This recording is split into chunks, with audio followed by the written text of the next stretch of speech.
Bien-aimés dans le Seigneur, salut.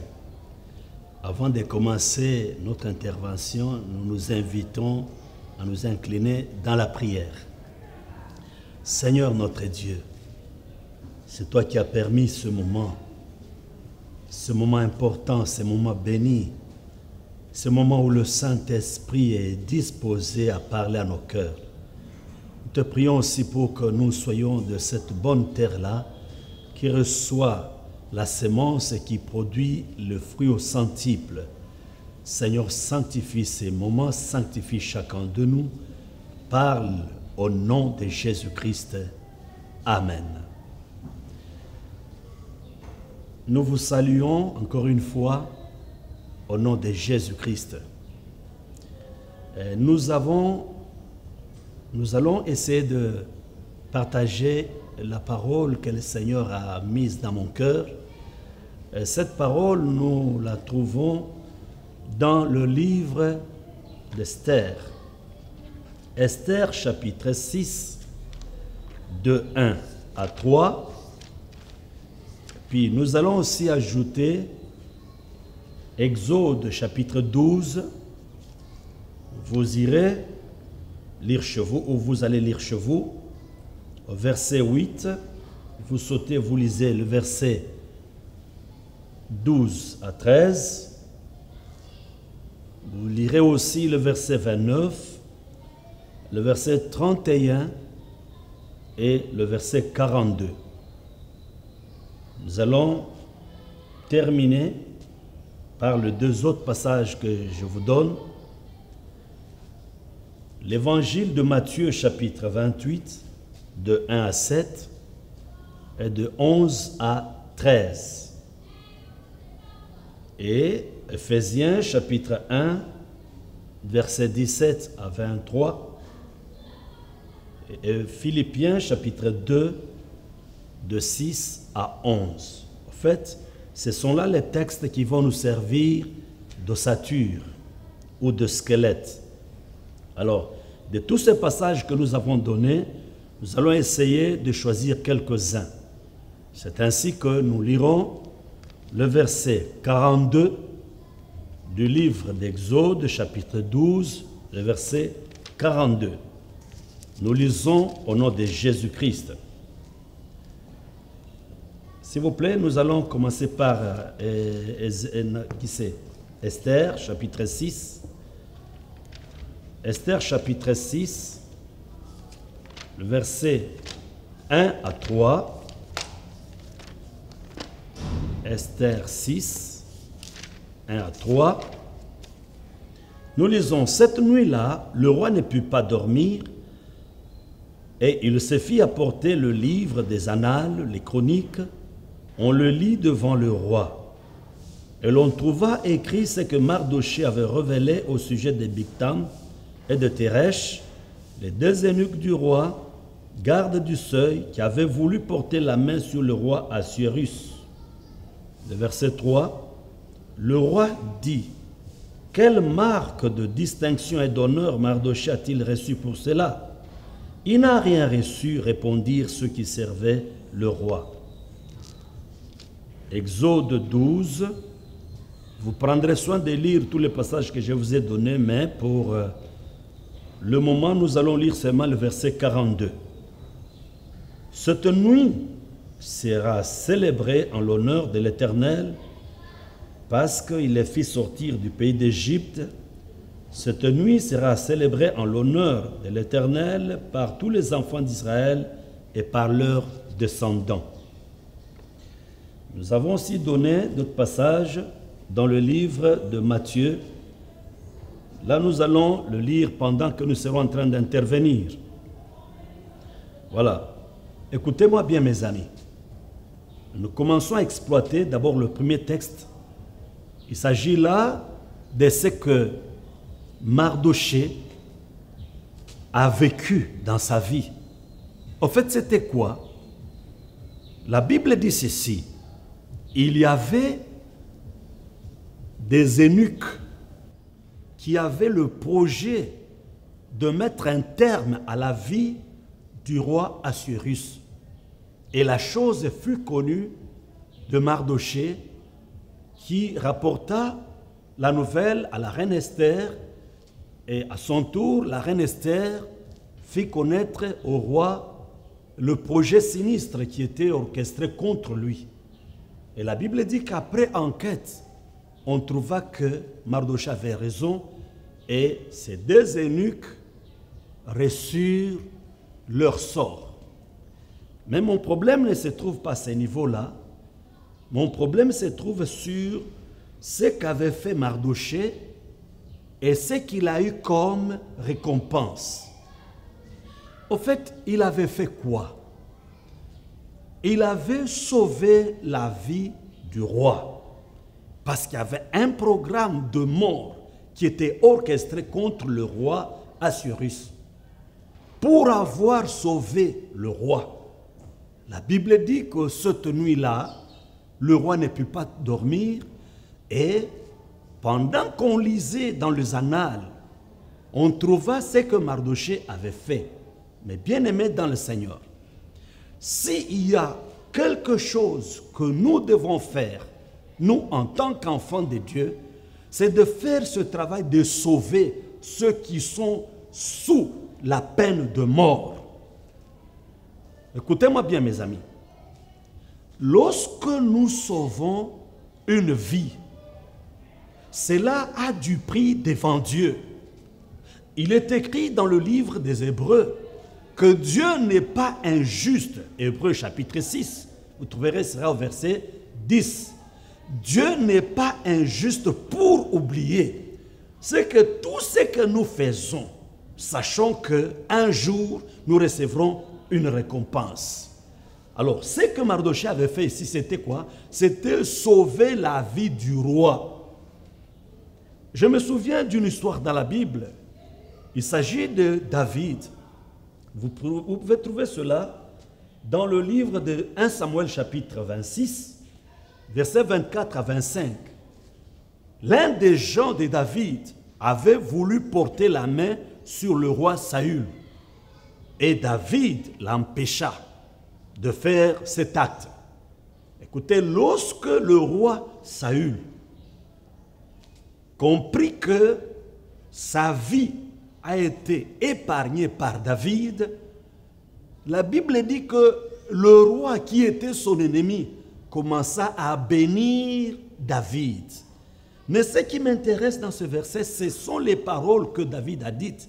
Il dit, comme aujourd'hui, ta vie a été précieuse à mes yeux, moi aussi ma vie sera précieuse aux yeux de l'Éternel. C'est-à-dire, lorsque vous sauvez la vie d'une personne, sachez que ce que vous faites là, un jour, le Seigneur permettra aussi que votre vie soit précieuse à ses yeux. Il y a encore un autre passage que nous pouvons trouver dans le livre de Jacques, chapitre 5, de versets 19 à 20. Écoutez ce que dit la Bible. Celui qui ramènera une âme de la mort, c'est-à-dire, si vous sauvez quelqu'un qui doit mourir, si vous l'amenez à la vie, il est écrit que cette personne qui aura fait cet acte, il couvrira une multitude de ses péchés. Au fait, en bref, je nous invite à comprendre que une fois nous avons été sauvés par Jésus-Christ, nous devons aussi nous mettre dans cette œuvre de chercher ceux-là qui périssent. Vous savez que chaque fois qu'une âme meurt dans le péché, au ciel, le Seigneur est attristé. Et nous qui avons reçu Jésus, nous avons reçu ce mandat aussi d'aller sauver ceux qui périssent. Écoutez-moi bien mes amis, s'il y a un travail qui paye mieux sur la terre, c'est celui de sauver ceux-là qui sont perdus. Alors nous revenons dans notre histoire. Lorsque Mardochée avait sauvé le roi, la Bible dit que cette nuit-là, le roi ne put pas dormir. Le roi s'est tourmenta cette nuit-là parce qu'il fallait qu'il cherche aussi quelque chose à faire en faveur de Mardochée. Et notre thème, n'oubliez pas, notre thème c'est cette nuit-là. Oh, cette nuit-là, la Bible dit que le roi, il dit, mais quelle marque d'honneur et de distinction, Mardochée, l'homme qui a sauvé ma vie, a-t-il reçu pour cela? La Bible dit que ceux qui servaient le roi répondirent qu'il n'a rien reçu. Si vous lisez la suite, vous allez comprendre qu'un jour, Mardochée a vécu la distinction et la différence. Il a reçu l'honneur. Alors, pourquoi nous donnons cette pensée? Écoutez-moi bien, mes amis. Nous vous avons donné un passage dans la Bible, dans le livre d'Exode, chapitre 12. Vous allez trouver dans les versets que je vous ai donnés qu'il y a des choses qui se sont passées cette nuit-là lorsque Israël était en Égypte. Cette nuit-là, la Bible dit qu'Israël avait appliqué le sang sur les linteaux de chaque porte ou de la maison où habitaient les enfants d'Israël. Cette nuit-là, l'ange destructeur passa. Vous connaissez la suite. Mais cette nuit-là, le roi appela Moïse et Aaron pour leur dire: et vous et les enfants d'Israël, sortez de mon pays cette nuit-là. Il y a quelque chose que je poursuis, mes amis, en partageant avec vous cette pensée. Et au verset 42, il est écrit: cette nuit-là sera célébrée en Israël, parmi les enfants d'Israël et même leurs descendants. Alors, si nous suivons bien l'histoire, nous allons trouver que cette nuit-là, Jésus-Christ, avec ses disciples, il s'est mis à célébrer cette nuit-là. Vous connaissez l'histoire. Alors, écoutez ce qui est arrivé cette nuit-là. Quand Jésus voulut célébrer cette nuit-là, quand il voulut célébrer la sortie d'Israël de l'Égypte, nous connaissons l'histoire dans le jardin de Gethsemane. Cette nuit-là, Jésus a vécu la trahison. Il a été trahi par Judas. Cette même nuit-là, dans la cour du Caïphe, la Bible dit que Pierre l'avait renié. Cette nuit-là, le coq avait chanté. Pour les lecteurs de la Bible, ils comprenaient bien ce que je veux dire. Alors, il y avait encore une autre nuit. C'était de 12h à 15h. La Bible dit qu'il y eut des ténèbres sur toute la surface de la terre. Cette nuit-là, Jésus-Christ avait rendu l'âme. Cette nuit-là, Jésus est mort à la croix. Écoutez-moi bien, dans ces ténèbres-là, lorsque Jésus mourait à la croix, il est écrit que lorsqu'il était à la croix, il avait pris nos malédictions à la croix de Golgotha. Dans ces ténèbres-là, dans cette obscurité-là, dans cette nuit-là, Jésus a pris notre malédiction. Et il est aussi écrit que dans cette nuit-là, Jésus-Christ a dépouillé les dominations, les principautés et les esprits méchants. C'est dans cette nuit-là qu'il a effacé l'acte dont les ordonnances nous condamnaient. Vous savez, il y a des gens qui vivent sous des lois, sous les ordonnances. Mais j'aimerais qu'aujourd'hui, le Seigneur nous ramène à nous rappeler de ce que Christ a fait dans l'obscurité, dans cette nuit-là. Oh mon ami, crois-moi que toute malédiction, toute loi, toute ordonnance fait dans le monde invisible contre toi, contre ta famille, contre ta nation, cette nuit-là, lorsque Christ a rendu l'âme, cette nuit-là, il avait ôté cette malédiction. Il avait dépouillé les dominations, les principautés. Écoutez-moi bien, mes amis. Tout enfant de Dieu né de nouveau doit se mettre en tête que cette nuit-là, les forces des ténèbres, les sorciers, les agents du diable avaient été dépouillés à la croix. Et ils sont sans force devant tout celui qui a accepté Christ comme Seigneur et Sauveur. Écoutez ce que dit la Bible. Il n'y a donc maintenant aucune condamnation pour ceux qui sont en Jésus-Christ. Écoutez la condition que nous croyons que cette nuit-là, Jésus-Christ, en rendant l'âme, il avait pris notre malédiction. Il avait dépouillé les dominations, les principautés et tous les esprits méchants. Nous continuons. Cette nuit-là, vous savez, je vous ai donné un autre passage dans le livre de Matthieu. Là, au chapitre 28, on nous présente la résurrection de Jésus-Christ. Mes amis, voici comment j'ai compris. Si vous lisez dans le chapitre 28 de Matthieu, au verset 13. Il y a quelque chose de très bon là, qui justifie ce que je suis en train de partager avec vous. Verset 13, chapitre 28, écoutez ce que dit la Bible. En disant, dites, ses disciples sont venus de nuit le dérober pendant que nous dormions.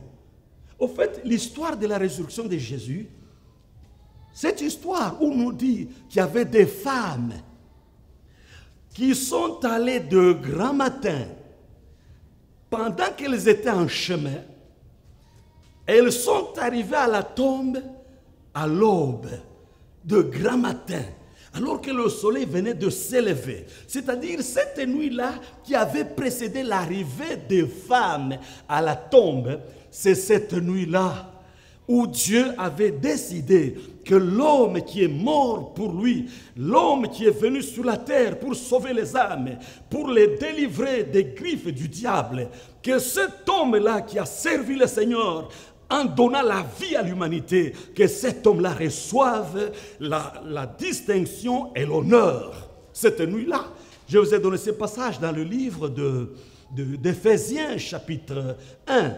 Vous pouvez commencer à partir du verset 18 jusqu'au 22 ou 23. Vous allez trouver ceci, que la puissance infiniment grande était libérée pour ramener Jésus à la vie. S'il y a quelque chose qui marque la différence, la distinction et l'honneur entre Jésus et tous les autres chefs spirituels, c'est la résurrection de Christ. Alléluia. Cette nuit-là, de la même manière que Mardochée avait reçu la marque d'honneur et de distinction, nous chrétiens aussi, sachons-le, cette nuit-là, Jésus-Christ a connu la marque de distinction. C'est la résurrection de Christ qui le distingue des autres chefs spirituels. C'est la résurrection de Jésus qui nous donne la force. C'est la résurrection de Jésus-Christ qui donne la valeur à notre prédication et qui donne la valeur à la foi que nous professons.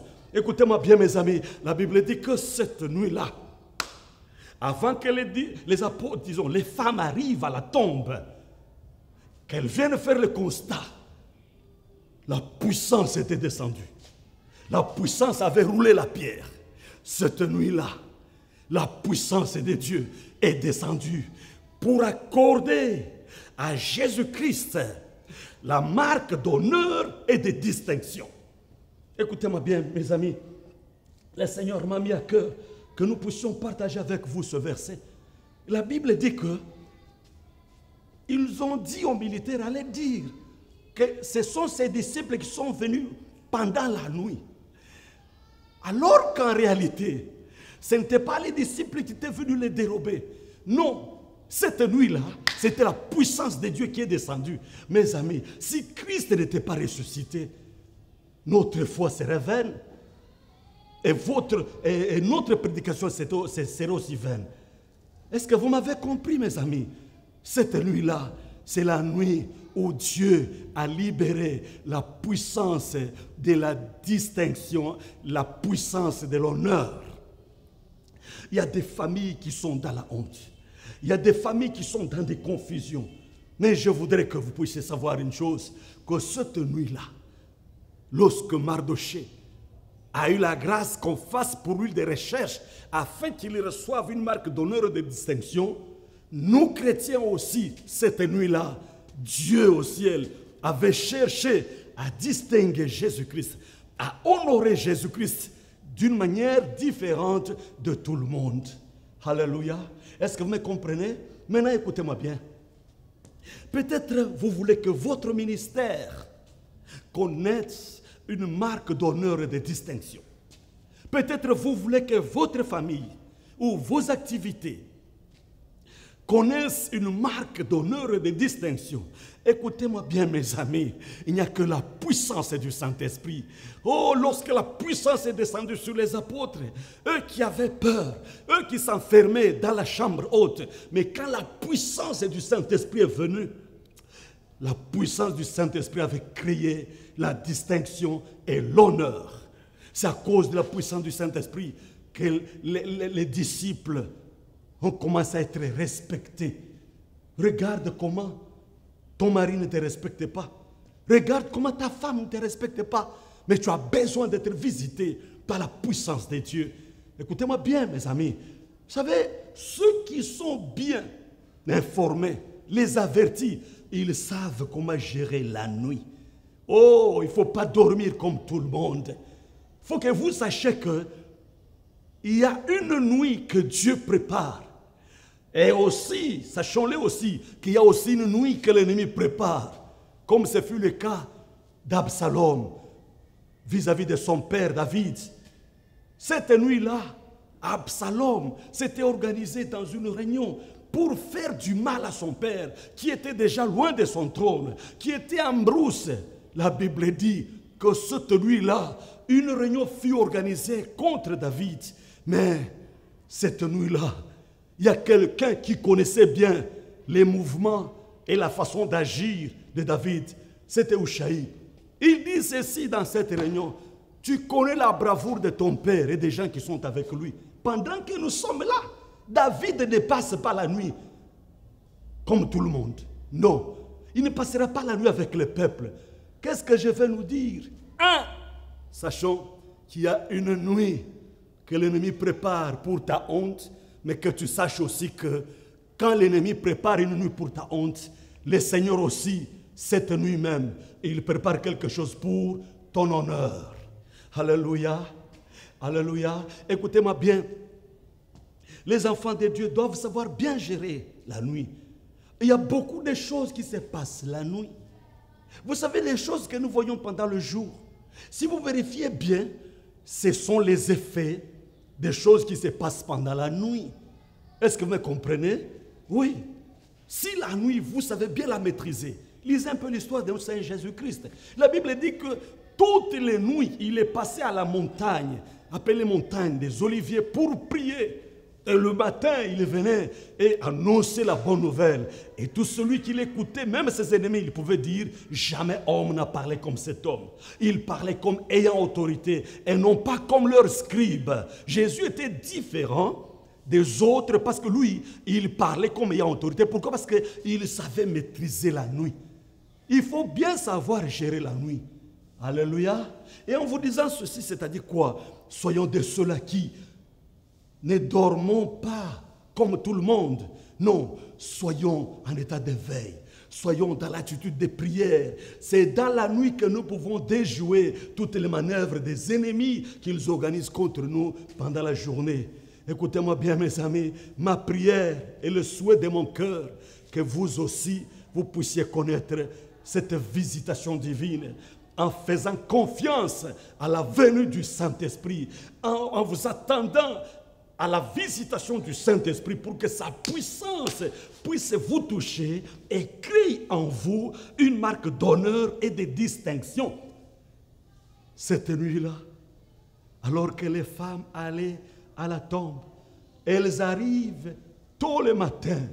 Il y avait quelque chose qui s'était passé la nuit. C'était quoi? La puissance était descendue pour marquer entre la tombe où était Jésus-Christ et les autres tombes, entre l'homme de Galilée et les autres chefs spirituels.